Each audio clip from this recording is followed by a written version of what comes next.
क्या बेरोजगारी के लिए हम नहीं लोग जाते हैं, हम लोग देश सेवा करने के लिए जाते हैं।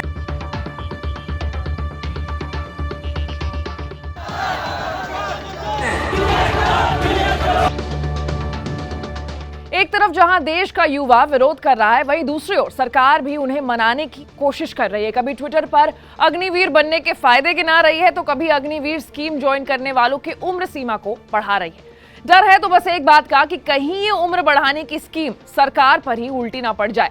नमस्कार, मैं हूं आशी और आप देख रहे हैं अनकट।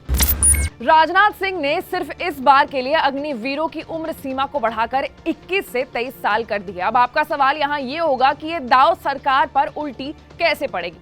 अब जाहिर सी बात है कि उम्र की सीमा बढ़ी है तो ज्यादा कैंडिडेट्स भी आएंगे, लेकिन सरकार ने 2022 के लिए इन नंबरों को बढ़ाने के बारे में अभी तक कुछ भी नहीं कहा है।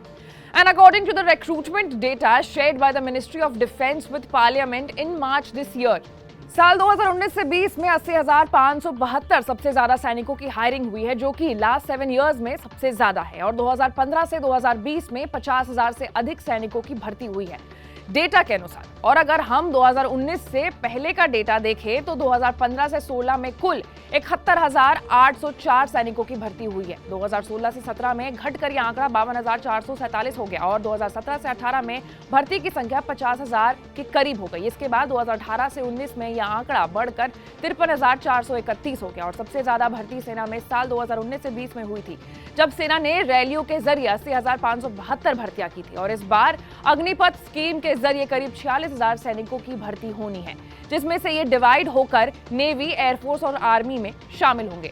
और जानकारी के अनुसार अग्निपथ योजना के पहले 4 साल में 3 सेवाओं में शामिल करीब 2 लाख अग्निवीर शामिल किए जाएंगे, जिसमें से लगभग 1,75,000 सेना के लिए होंगे। और इस लिहाज से अगले 4 सालों में 3 सेवाओं के लिए हर साल औसतन लगभग 50,000 अग्निवीरों की भर्ती की जाएगी। लेकिन इस साल एज लिमिट एक्सीड करने से प्रॉब्लम यह है कि 21 से 23 साल के कैंडिडेट्स अप्लाई करेंगे और सीट है सिर्फ 46,000, जिससे जिनकी उम्र 21 से 23 साल की है, जो कैंडिडेट एग्जाम में क्वालिफाई नहीं कर पाए, वो अगले साल अप्लाई नहीं कर पाएंगे, क्योंकि एज लिमिट सिर्फ इस साल के लिए ही बढ़ा दी गई है। और तब उनके पास कोई दूसरा विकल्प नहीं होगा, क्योंकि वो दोबारा से इस स्कीम के जरिए आर्मी के लिए अप्लाई नहीं कर पाएंगे। हमने देखा कि देश के बहुत सारे पार्ट्स में अग्निपथ स्कीम को लेकर बवाल छिड़ा हुआ है। आपको क्या लगता है कि जो स्कीम है वो युवाओं के हित में है या नहीं, या फिर इसमें कुछ चेंजेस करने चाहिए? अपने ओपिनियन को कमेंट सेक्शन में आप जरूर रखिएगा। ऐसी तमाम बड़े खबरों से अपडेटेड रहने के लिए आपको अनकट को लाइक, सब्सक्राइब और शेयर करना होगा। मैं थी आपके साथ आशी सिंह और आप देख रहे थे अनकट।